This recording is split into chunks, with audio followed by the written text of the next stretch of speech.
할렐루야. 오늘도 우리의 삶 속에 우리의 시간 가운데 역사하시는 하나님의 은혜가 가득하기를 간절히 소원합니다.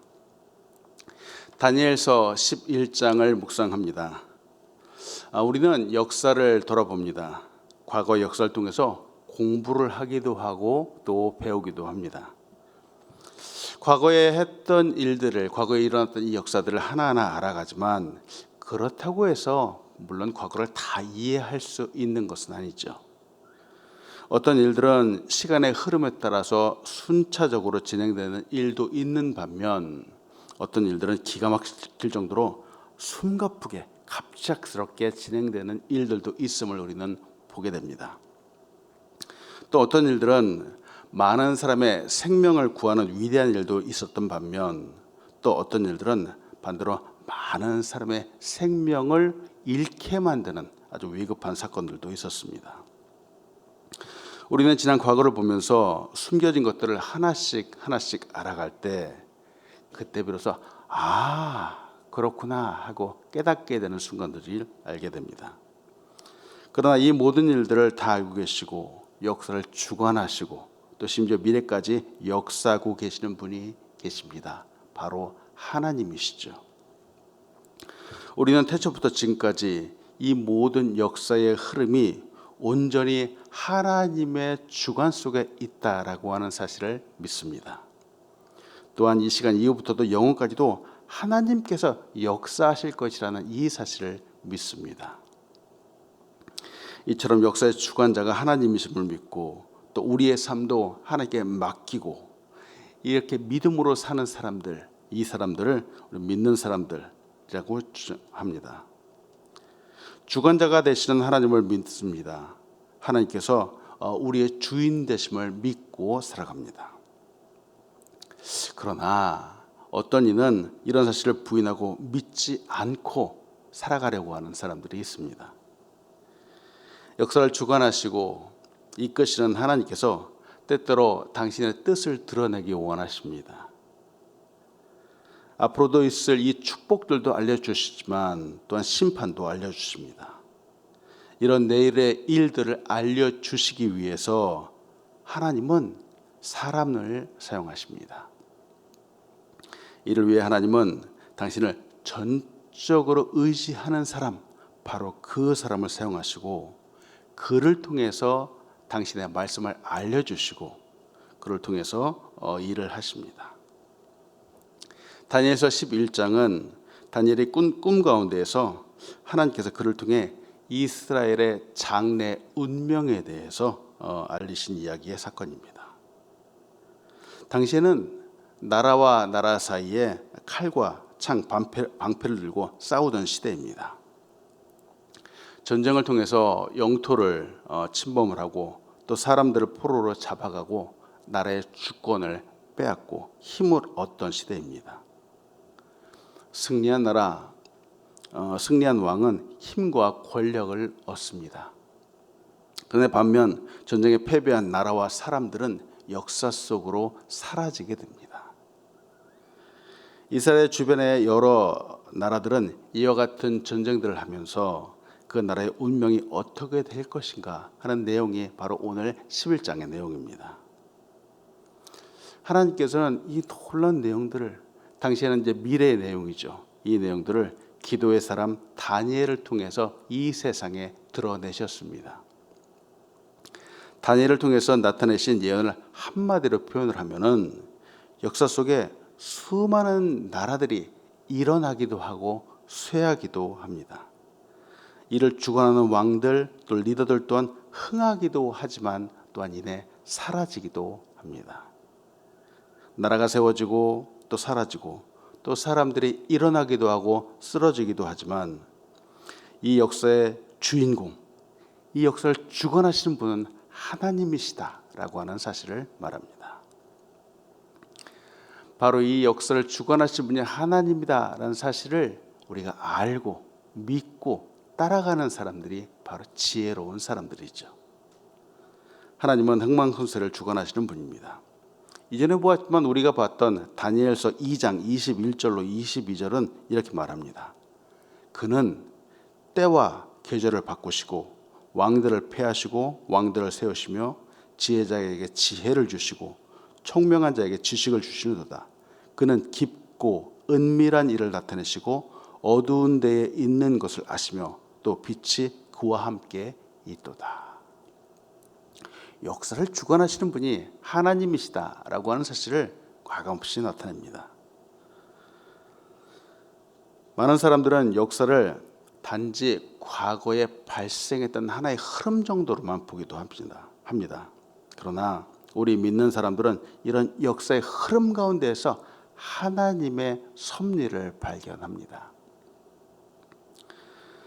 또 우리는 이 역사인 히스토리를 통해서 주인의 이야기, His story, 바로 예수 그리스도의 이야기를 또한 보게 됩니다. 오늘 11장은 크게 두 부분으로 나눌 수 있습니다. 오늘의 본문인 이 1절부터 19절까지는 페르시아 제국의 시작에서부터 셀류시드 왕인 안티오쿠스 3세까지의 사건들이 나열되어 있고요. 그 다음 내일 본문인 20절부터 39절까지는 안티오쿠스 4세 에피파네스 왕의 통치에 대한 그 논의로 구성이 되고 있습니다. 오늘 이 본문을 볼 때 한 구절 한 구절씩 같이 보면서 묵상하기 원합니다. 먼저 다니엘서 11장 2절 말씀입니다. 이제 내가 참된 것을 내게 보이리라. 보라, 바사에서 또 새 왕들이 일어날 것이요 그 후에 넷째는 그들보다 심히 부유할 것이며 그가 그 부유함으로 강하여진 후에는 모든 사람을 충동하여 헬라 왕국을 칠 것이며, 이렇게 말합니다. 여기서는 페르시아의 초대 왕이었던 고레스의 뒤를 계승했던 4명의 후계자들을 언급합니다. 먼저 이 세 왕이 등장하는데 이 세 왕은 각각 캄비세스, 그리고 스메르디스, 그리고 다리우스를 가리킵니다. 이 캄비세스라고 하는 사람은 BC 529년부터 522년까지 약 7년간 다스렸던 사람인데, 그는 BC 525년에 펠루시움 전투에서 파라오 푸삼티크를 이기고 이집트를 정복했던 사람입니다. 그러나 522년에 페르시아에서 일어난 반란을 진압하기 위해서 이동하던 중에 상처를 입고 사망하고 말았습니다. 그다음에 스메르디스라고 하는 사람이 있는데 이 사람은 딱 1년간 다스리는 듯 했던 사람이죠. 그는 페르시아 키로스 대왕의 아들이었었고 캄비세스 왕의 동생이었습니다. 스메르디스의 진짜 이름은 바르디아입니다. 그런데 캄비세스가 이 스메르디스를 암살하고 왕위를 차지한 것입니다. 하지만 캄비세스가 이집트를 정복하고 거기에 머물러 있었을 때 자기가 죽였던 이 스메르디스가 나타났다라고 하는 소문을 들었습니다. 나타나서 페르시아의 왕위를 차지하고 반란을 일으켰다라고 하는 소문을 듣게 되었습니다. 이는 스메르디스와 비슷하게 생긴 제사장이었던 카마우타였습니다. 이로 인해서 캄비세스가 허겁지겁 돌아오던 중에 바로 죽고 말았습니다. 근데 이 가짜 스메르디스는 다리우스 왕에 의해서 죽었습니다. 다리우스는 BC 521년부터 486년까지 약 35년간을 다스렸던 사람입니다. 다리우스는 이 제국을 당시 이 페르시아를 전성기에 올려놓았고 그리스 일부와 또 이집트를 차지하기도 했습니다. 스메르디스가 반란을 일으키고 정말 정권을 차지하려고 하자 이 다리우스는 자기의 동료 7명과 함께 가서 이 반란을 진압했습니다. 이때 그는 동료들과 우리가 이 반란을 진압하고 나서 누가 이 나라의 왕이 될 것인가를 논의했는데, 진압 후에 각자 타고 간 말 중에서 자기의 말이 먼저 소리를 높여서 울면 그 말의 주인이 왕이 되자라고 친구들하고 약속을 했습니다. 다리우스는 전날 자기의 마부와 의논하여서 자기의 말이 가장 먼저 소리를 내도록 만들었습니다. 결국 그가 왕이 되었습니다. 이렇게 3명의 사람들이 등장을 했지만 오늘 이 2절에서는 이 앞에 세 명의 왕보다 더 주목하고 있는 네 번째 사람이 있습니다. 그는 에스더서에 등장하는 아하수에로 왕으로 불리는 크세르크세스입니다. 크세르크세스는 486년부터 465년까지 페르시아를 다스린 사람으로 다리우스의 아들입니다. 그는 엄청난 부와 또 막강한 군사력을 가지고 그리스를 침공하였습니다. 그러나 실라미스 전투에서 헬라 연합군에게 결정적으로 패배를 하고 말았습니다. 이로 인해서 페르시아 제국은 헬라에 의해서 멸망당하게 되었습니다. 이 크세르크세스, 이 아하수에로 왕은 우리가 옛날에 보았던 영화 300이라고 하는 거에 등장하는 나는 관대하다라고 말을 했던 왕을 뜻하기도 합니다. 오늘 본 말씀 또 다니엘서 11장 3절부터 4절 한번 보겠습니다. 장차 한 능력 있는 왕이 일어나서 큰 권세로 다스리며 자기 마음대로 행하리라.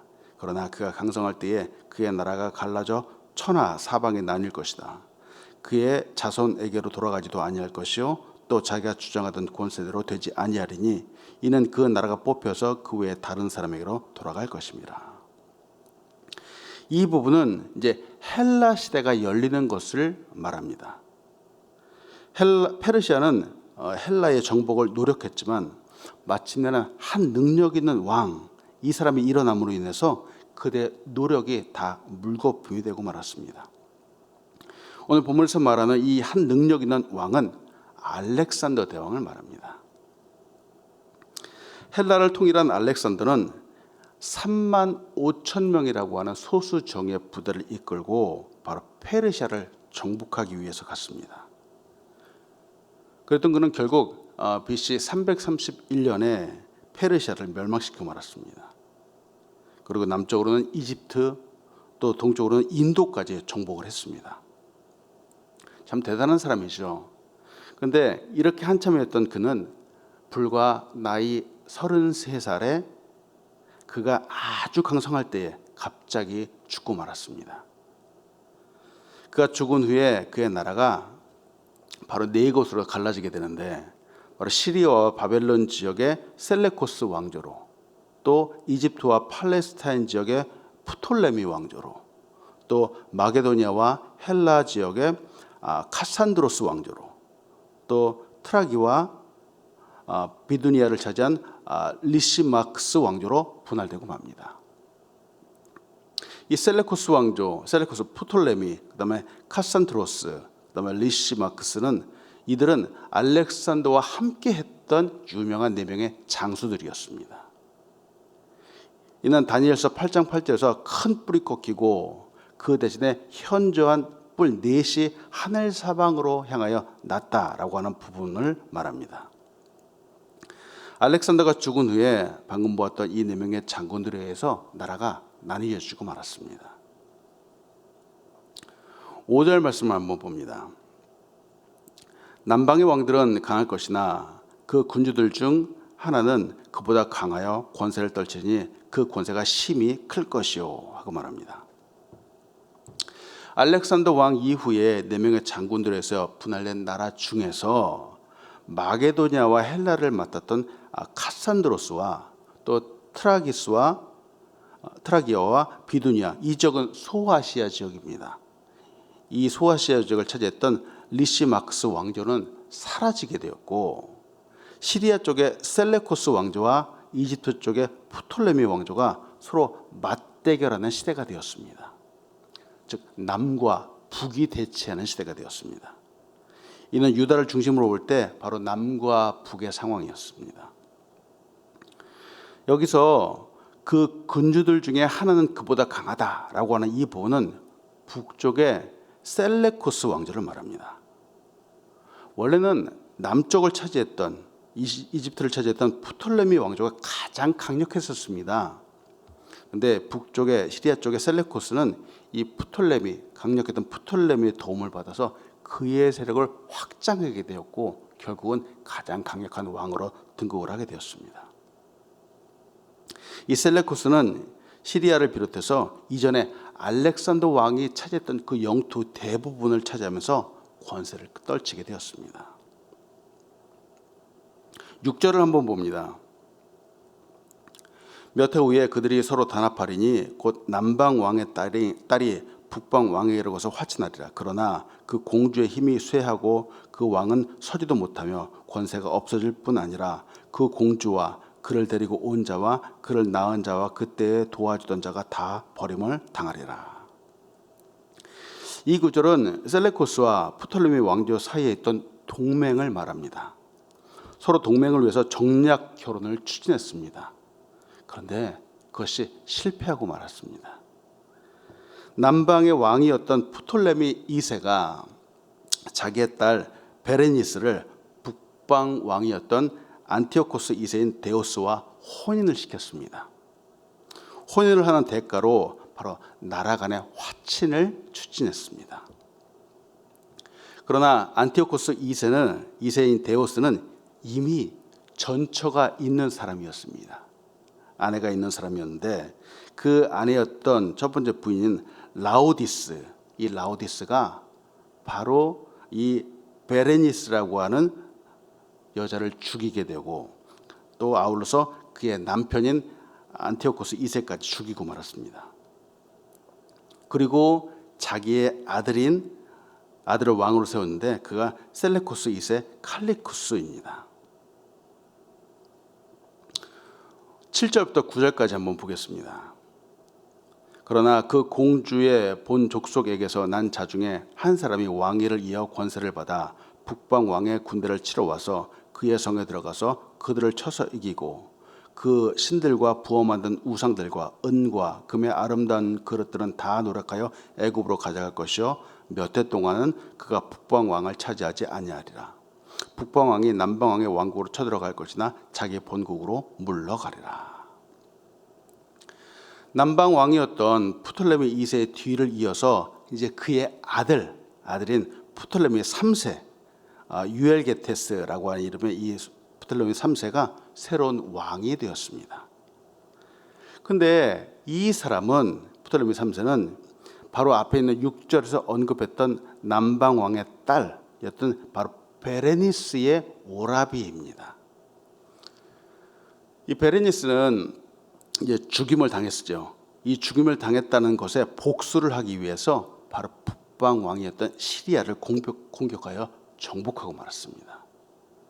그리고 동생인 베레니스를 죽인 바로 라오디스를 죽였습니다. 원수를 갚았습니다.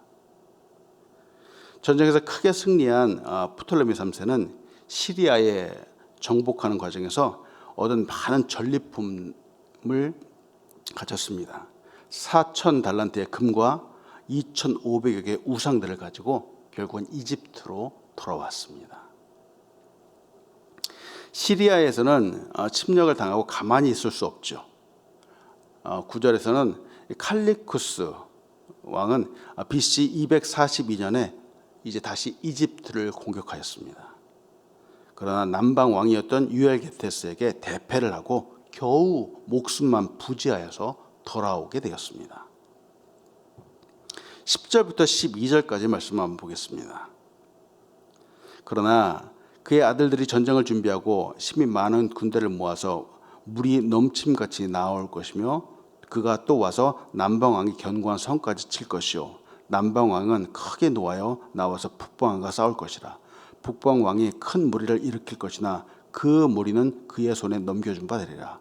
그가 큰 무리를 사로잡은 후에 그의 마음이 스스로 높아져서 수만 명을 엎드러뜨릴 것이나 그 세력은 더하지 못할 것이요. 이 부분은 제4차 시리아 전쟁을 예언한 말씀입니다. 다니엘의 예언대로 남북 왕조의 보복적인 대결은 계속되었습니다.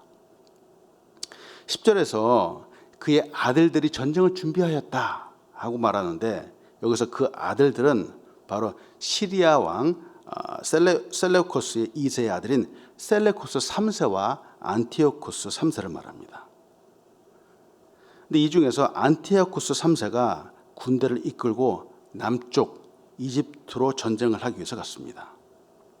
안티오쿠스 3세가 준비한 군대는 보병이 6,200명이었었고 기병이 6,000명이었었고 코끼리가 102마리나 준비해 갔습니다.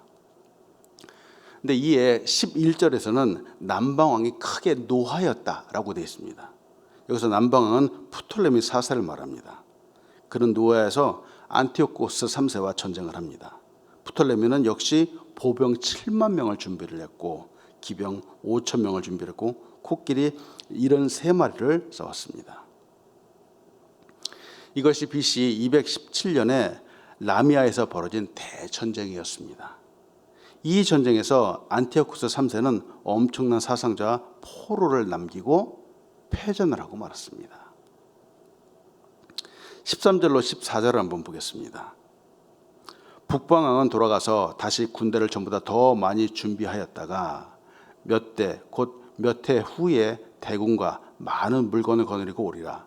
그때에 여러 사람이 일어나서 남방왕을 칠 것이요 내 백성 중에서도 포악한 자가 스스로 높아져서 환상을 이루려 할 것이나 그들이 도리어 걸려 넘어지리라. 제4차 시리아 전쟁, 라피아 전쟁에서 크게 진 시리아 북방왕인 안티오쿠스 3세는 또다시 전쟁을 준비를 합니다. 제5차 전쟁을 다시 일으켰습니다. 이때 안티오쿠스 3세는 마게도냐의 왕인 빌리포스 5세와 동맹을 맺고 그들의 군사력을 보강하였습니다.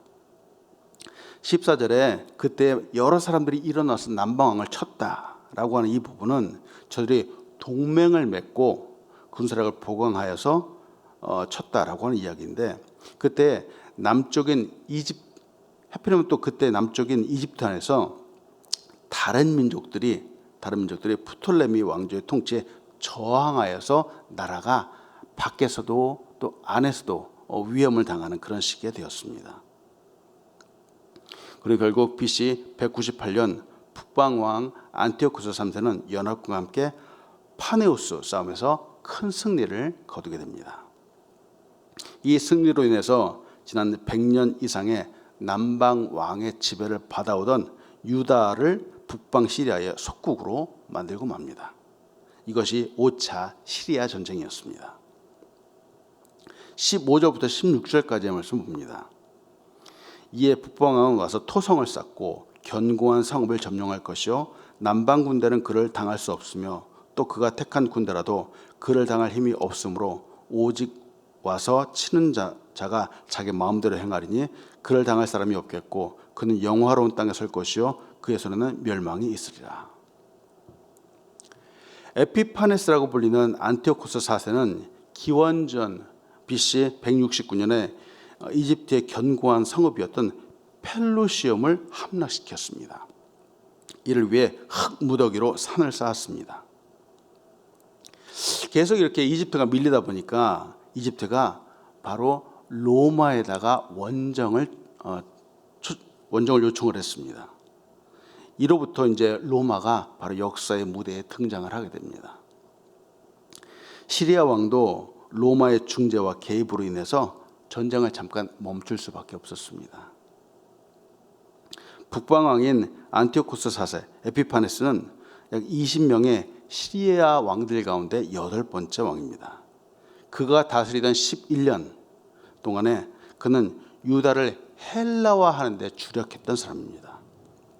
그는 예루살렘 성전에서 아침 저녁으로 드리는 제사를 폐하고 성전 앞에 우상의 단을 쌓고 돼지를 제물로 바쳤으며 안식일과 할례를 폐하고 하나님 대신 제우스 신을 섬기도록 강요했습니다.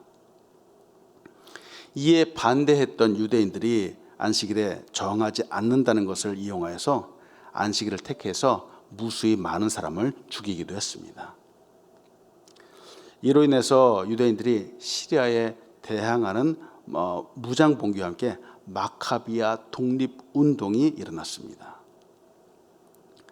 마카비 운동은 자기 민족들이 헬라화되는 것을 반대하여서 종교적 자유를 추구하는 항쟁이었습니다.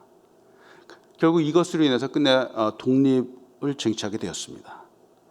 그러나 기원전 63년 다시 로마의 속국이 되었고 예수 그리스도가 오시기까지 그 상태가 계속해서 지속되었습니다. 15절에서 북방의 시리아 왕은 남방 왕 이집트를 거의 정복하는 것처럼 보였습니다. 그러나 16절에 갑자기 사태가 달라집니다.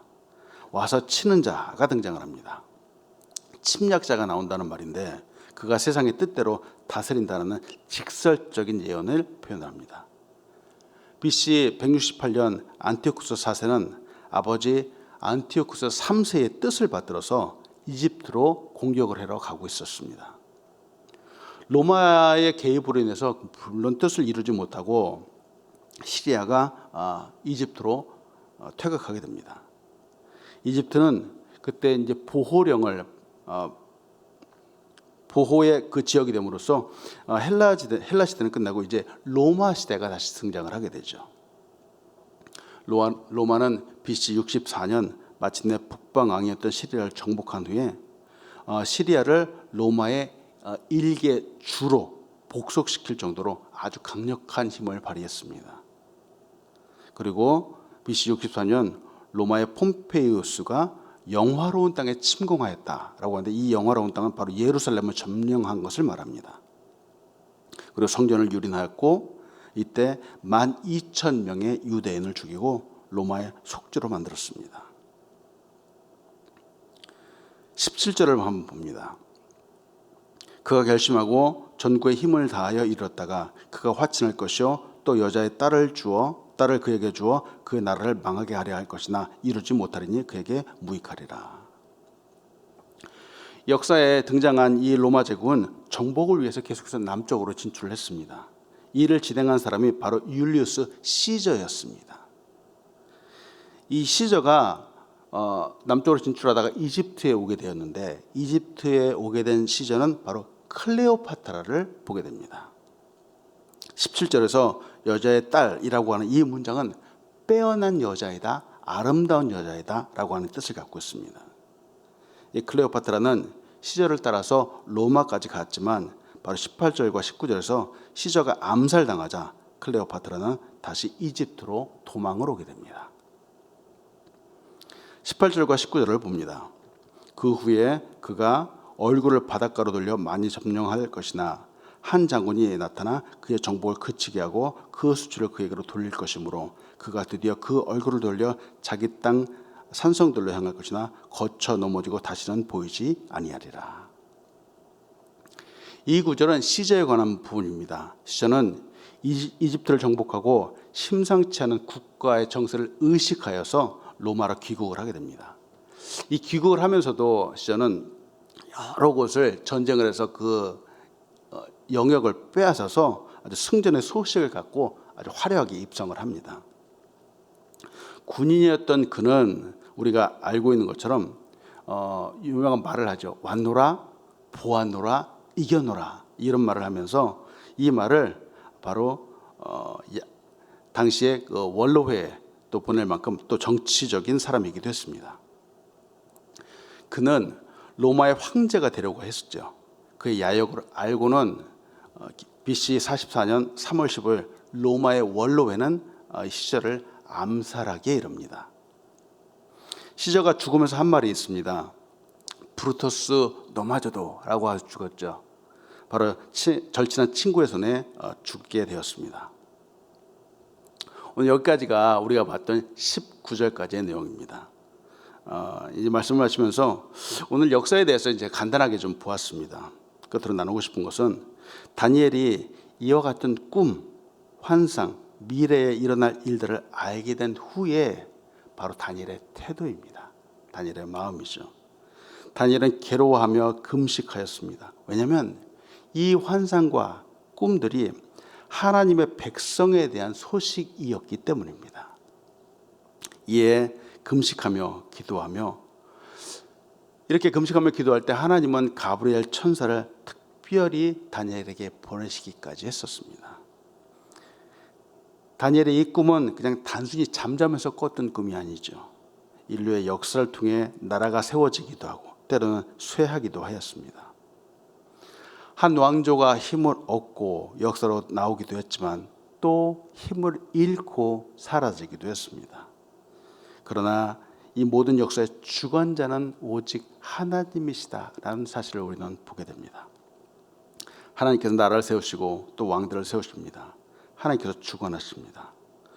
오늘 사는 우리는 이 말씀을 통해서 배우기도 합니다. 또 알아가기도 합니다. 그러나 한 가지는 이 다니엘과 같은 마음을 품고 또 기도를 하여야 합니다. 역사가 지나면 다시 오실 주님을 맞이해야 합니다.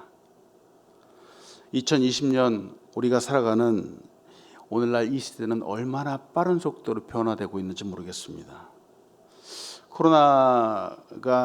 코로나로 때문에 시작되었지만 20년 전만 해도 상상했던 어떤 화상회의, 화상수업, 화상진료 이런 것들이 이제는 정말 실용화가 되었습니다. 앞으로 조금만 지나면 정말 영화나 드라마에서 왔던 것처럼 로봇가 집안의 일들을 대신하게 될지도 모르겠습니다. 하이 테크놀로지가 되고 역사는 여전히 흘러갈 것입니다. 그러나 이 모든 역사를 주관하시는 가운데도 역사를 주관하시는 하나님이 계시다라고 하는 사실을 우리는 믿게 됩니다. 그리고 주님은 하나님의 때, 당신의 때에 다시 이 땅 가운데 오실 것입니다. 오늘도 하나님의 역사심 가운데 쓰임받는 우리가 되기를 소원합니다. 기도하겠습니다. 전능하신 하나님, 인류의 역사의 모든 것들이 어떻게 시작되었는지 우리는 알지 못합니다. 또한 모든 것들이 어떻게 진행되고 앞으로 어떻게 끝나게 될지 우리는 또한 알지 못합니다. 오직 주님만이 아십니다. 주님만이 역사의 주인이십니다. 역사는 미래는 내일은 주님의 손에 달려 있습니다. 하나님의 말씀 가운데 있음을 믿습니다. 세상에 힘 있는 사람들이 이기려 하고 전쟁을 하기도 하지만 이 모든 것을 주관하시는 분이 하나님이십니다. 아직도 하나님을 모르는 세상의 교만함 가운데 우리 주의 백성을 보호하여 주시고 오직 믿음으로 승리하게 하여 주시옵소서. 나라와 나라가 싸우고 곳곳에 기근과 전쟁이 있을지라도 우리 믿는 사람들은 흔들리지 않게 하여 주시옵소서. 오직 주만 바라보고 살게 하여 주시옵소서. 어려운 시대에 우리 귀한 교회 새생명 비전교회를 이 땅 가운데 세우셔서 감사함을 드립니다. 우리 교회가 더더욱 발전하며 부흥하며 하나님께 영광을 올려드리며 주의 이름을 높이는 교회 될 수 있도록 축복하여 주시옵소서. 우리 교회를 이끄시는 강빈 담임 목사님들도 강건하게 붙잡아 주시고 그 영역을 7배나 더하여 주시옵소서. 연약한 환우들을 위해서 기도합니다. 주님의 놀라운 은총이 필요합니다. 붙잡아 주시고 역사해 주셔서 아버지 열악한 가운데 놓여서 강건함을 얻어 주를 찬양할 수 있도록 인도하여 주시옵소서. 오늘 선교지를 위해서 기도할 때 오늘은 베트남 땅을 섬기는 김요한, 김경희 선교사님을 위해서 기도합니다. 모든 사역 가운데 하나님의 기름 부으심이 넘치도록 인도하여 주시고 운영되는 학교 사역 가운데 풍성한 열매들이 맺히도록 인도하여 주시옵소서. 하나님, 오늘도 우리는 역사를 살아갑니다. 이 역사의 흐름 가운데서도 오직 하나님을 바라보며 승리할 수 있도록 축복하여 주시옵소서. 감사합니다. 예수님의 이름으로 기도합니다. 아멘.